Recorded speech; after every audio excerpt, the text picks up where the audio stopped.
Hello boys and girls, how are we all? Now, quick question for you. Hands up if you like a Chinese takeaway.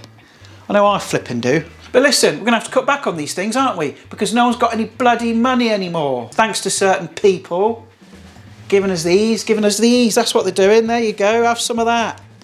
Yeah. But listen, just because we've got a bunch of knobheads giving us that, doesn't mean we can't enjoy the finer things in life. Like this delicious chicken fried rice. Yes, just like the takeaway, costs all, I'm gonna show you how to make it. But look, before we get into it, do the usual thing. Like, share, subscribe, share this recipe to your friends and family, the people that are gonna need these recipes. Got to stick together, it's really important. We have to stick together through this because no one else is looking out for us, are they? But anyway, get your face down here, we'll have a quick look at the ingredients and then I'm gonna show you how to make a copycat takeaway chicken fried rice.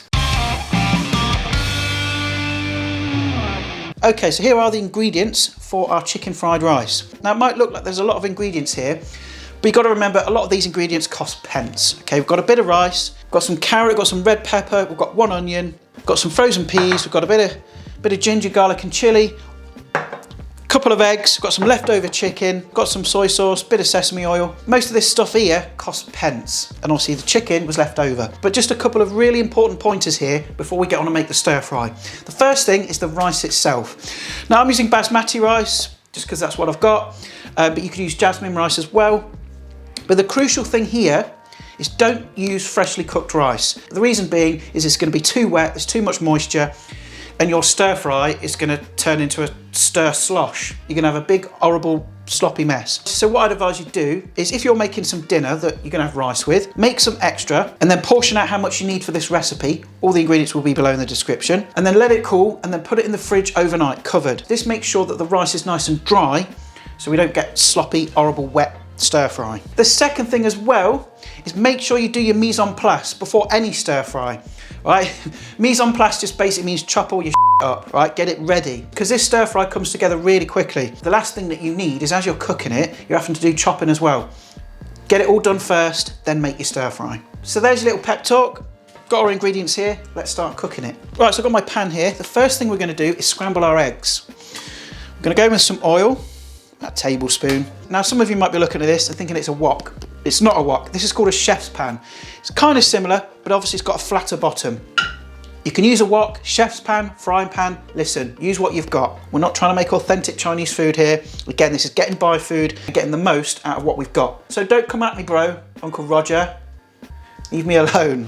Okay, so I'm gonna get this onto a high heat. This is an energy cost-effective recipe because we're doing everything hard and fast. That's what she said. Get your minds out the gutter, all right? And here I've got a couple of eggs, see them in there. And I'm gonna whisk these up just with some chopsticks. You can use a fork, I'm just trying to be a clever bollocks, aren't I? Just whisk those up in the pan. Okay, just start breaking them up. Literally, you're making some scrambled egg. That's gonna take like 30 seconds to a minute. Once your egg's sufficiently scrambled, just gonna get that onto a plate, just out of the way for a moment. And then back onto a high heat again. Nice and high, that's the secret. Just a touch more oil. Then we're gonna go in with our onions and also the peppers as well. And you wanna hard fry this for about 1 to 2 minutes. Just until the onions start to go soft, but crucially, you want the onions to take on some colour. Bit of a singe on the edges, that's what you're looking for. So after about a minute or so, you can see the colour we've got on there. Then in with our ginger, our garlic, and our chilli.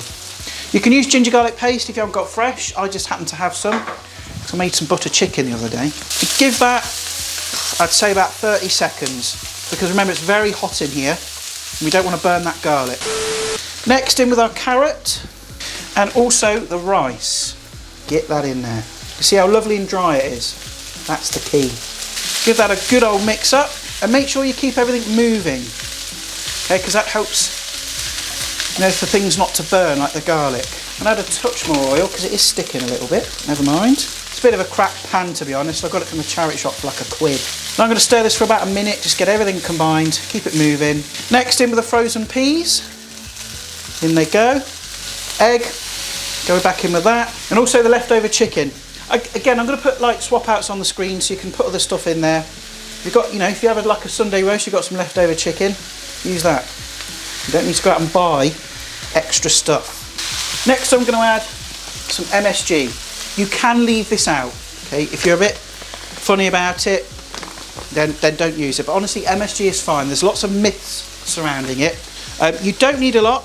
Literally, I'm going to use like 1/3 teaspoon, if that.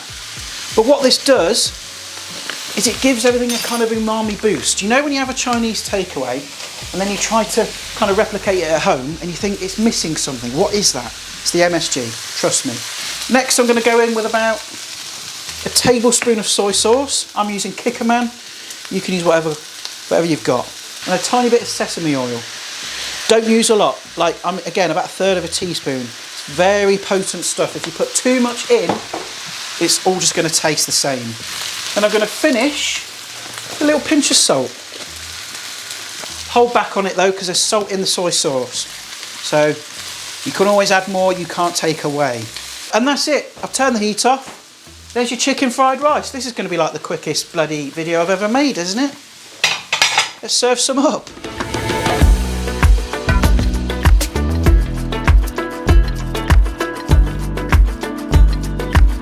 Right, let's tuck in. Let's have a bash on this rice. Try and get a bit of everything, a bit of chicken, a bit of rice. I'm going to attempt to use chopsticks. I haven't used these for a long time. Not very good, to be honest. Let's go in. That is splendid. That would not be out of place on any Chinese takeaway menu. It's super savoury. Tastes just like the Chinese takeaway, but for less money. But listen, if you want a Chinese takeaway at home on a budget, this is your boy. See, Adam's always got you. And that'll feed 2 very hungry people, 3 at a push. Maybe 2 adults and a kid. And I reckon that'll come in under £2, easy. The most expensive part is the chicken, or the meat that you put in. You can make it veggie if you want, don't put the chicken in, even cheaper. So there we have it, that's my takeaway at home, our budget chicken fried rice, made with leftovers, a few veggies, bit of rice, you're golden. But listen, I'm gonna bugger off. If you enjoyed the video, do the usual thing. Like, share, subscribe, thank you very much. Share to your friends and family, your worst enemies, everyone. But as well as yourselves, if you know people that are struggling, they haven't got a lot of money, but they want to learn how to make cheap, tasty food, send them this. Send them all of my recipes, all of them. But anyway, I'm off. See you next time.